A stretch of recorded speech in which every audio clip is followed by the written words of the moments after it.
Waging war on corruption. Alex Jones on the GCN Radio Network.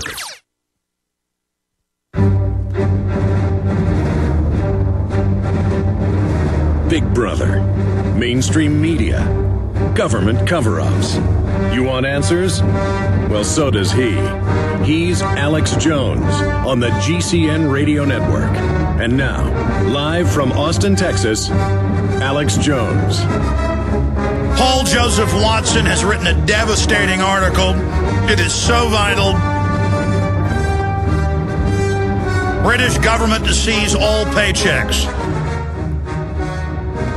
Do you think slaves on a plantation in Georgia in 1825 were allowed to have their own paycheck or keep money or have a weapon? No. The British people are slaves, and the government knows that they're going to put up with it. They'll submit to it, so the sky's the limit. As Thomas Jefferson said, the exact level of tyranny you'll live under is whatever you'll put up with.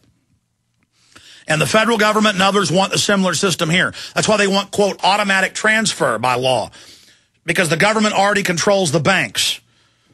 This is their system. This is the cashless society. Max Keiser's coming up. I'm going to raise this with him and a lot more. But right now, I wanted to go back to some of your phone calls. John in Illinois, you're on the air. Hey, Alex. Hey, buddy. Can you hear me? Yes, I do. Okay. I actually used to be a former employee at the SEC. I won't say which office, but it was actually during the whole Madoff thing. And what was pretty interesting, I have 2 points I want to raise. Well, for those that don't know that just joined us, for 11 years they were sent dossiers on exactly what Madoff was doing, and they protected him. Yes, they did. They certainly did. And I received an email, and I was a low-level employee. I did not know much while I worked there. They didn't share much information with me. But I received an email saying that any sort of evidence or files concerning the matter with Eric Swanson, who was the attorney who I believe was involved in it, that they would be immediately recused. So that, I think, points to their involvement in a cover-up. Well, the SEC, under the new Federal Reserve rules, is given total anonymity and secrecy to commit even more crimes. But it's an arm of the government, and I think they should be held responsible, don't you? Well, I mean, sir, I do. Look, it turns out 11 years ago, right around the time they got rid of Glass-Steagall, the Veterans Affairs made a secret deal with the major insurance companies to steal the death benefits of 6 million vets. I mean, that's Bloomberg. That's what I'm saying. These people are total criminals. They're stealing trillions a year, and they're not going to stop until we really wake up. That's what I'm saying. The corruption is light years past what I can even verbally articulate, and the public knows something's wrong, but still has only woken up to 1 micron of how serious it is. But absolutely, the SEC are a pack of criminals. Any real company that's American and patriot, they go after them and arrest them for crooked toenails. But if you're a total criminal stealing $100 billion, you are protected. Yeah, I mean, it's the largest Ponzi scheme. I just found it kind of curious that anybody who had evidence would be immediately recused. Well, it's the largest one man that we know of, but the Federal Reserve System itself is a galactic Ponzi scheme, and now they're rolling that into a global carbon tax, global Ponzi. Right. And I just wanted to mention one more thing. Our tax dollars are being spent very well because on several occasions, one in particular, I actually walked in the office of an attorney who was sleeping on the floor. Really? Yeah, and I'd heard stories about other people who had been fired from U.S. Attorney's Office jobs for slacking off, watching baseball games, things like that. So if anybody wants to know whether or not their tax dollars are going to a good cause, there you go. Well, I appreciate your call, sir. You ought to write a report about it and use a pseudonym. But the federal government is growing by leaps and bounds. And it's not, I mean, we have cancer. The world has cancer. It's called tyranny. And it's in our lungs, our brain, our skin, our liver, our kidneys, our intestines. It's in our eyes. It's in our mouth. It's in our throat. It's in our fingers. It's in our bones. And they're just saying, hey, this is a great deal. And Europe's under the same control. And people, again, I go back to this, they have to wake up to the fact that it is just all rotten and has to be replaced. When you're out on the road, the last place you want to be is on the road. But if the unfortunate happens, you'll be glad you were wearing diamond gussets. There's a place down in Tennessee where they make blue diamond gusset jeans. They so pride in every stitch, guarantee you love the way they fit. They put a diamond gusset in the crotch where you need it most.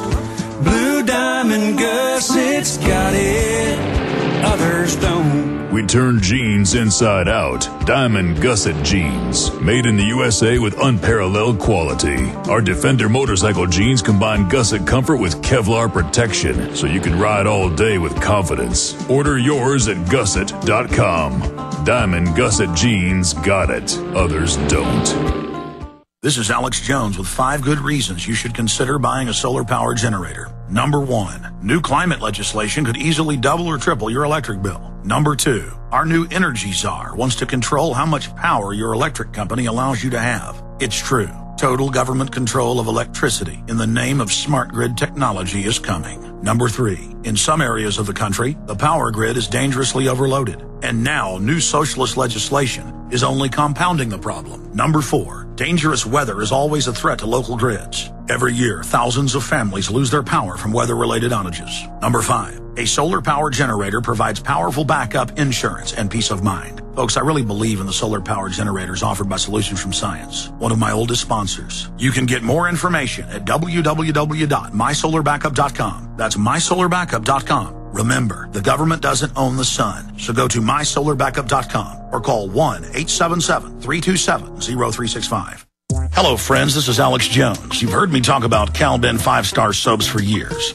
This is an American-made product of the highest quality and compares to nothing you will find in stores. You can buy factory direct, shipped via UPS right to your door. Check them out on the web at 5starsoap.com or call 800-340-7091.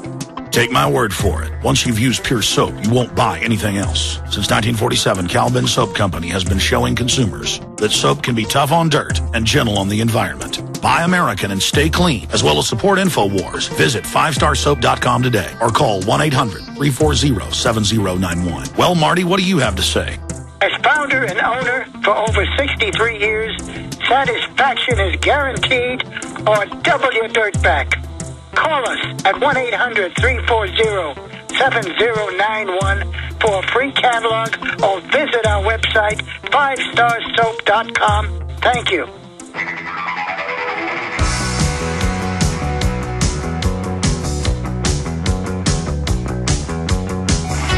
We are on the march. The empire is on the run. Alex Jones and the GCN Radio Network.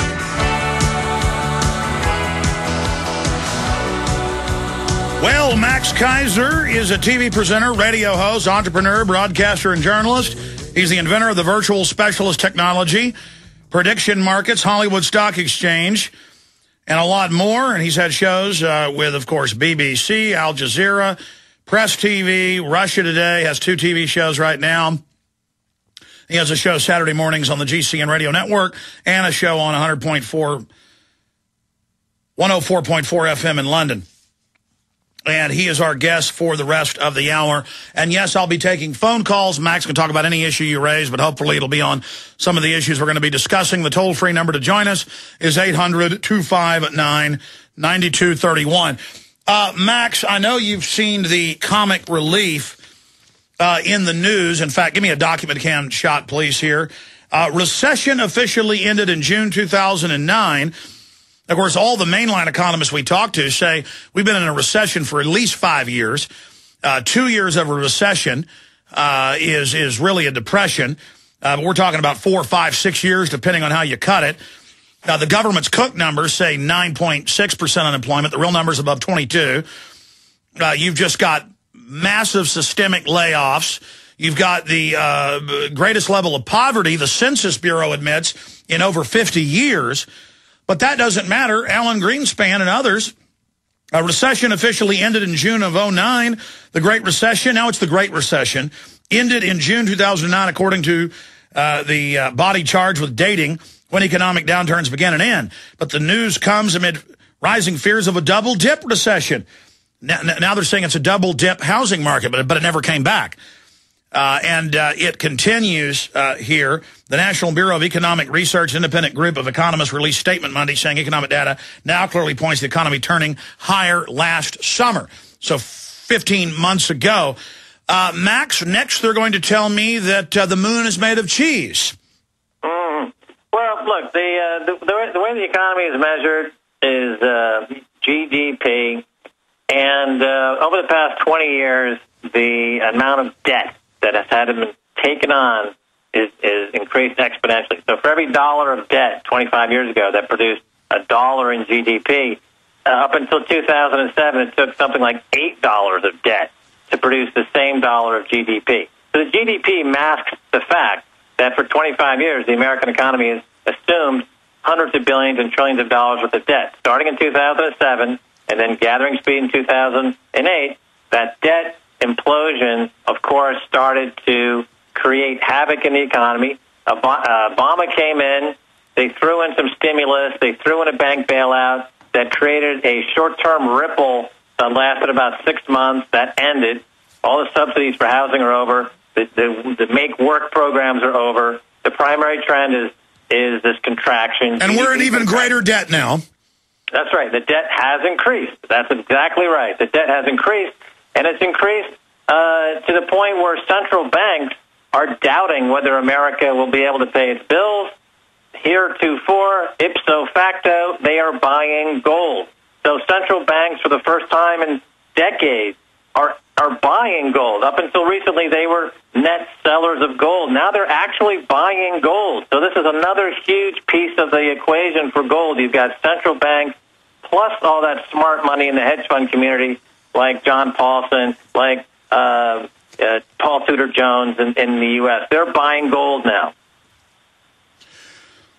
And so gold is just $13, $14 away from hitting $1,300. Bloomberg reported, as you know, Max, 2 weeks ago, that the most popular futures option on gold in the month of December in New York and Chicago is 1,500 smackers.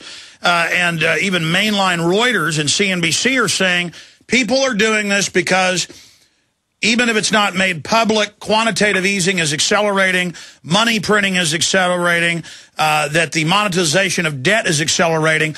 What does, A, how high do you think gold will go before Christmas? And B, what does all this mean to the real economy? Well, since I've been on your show, really I have two main themes, gold and the casino gulag.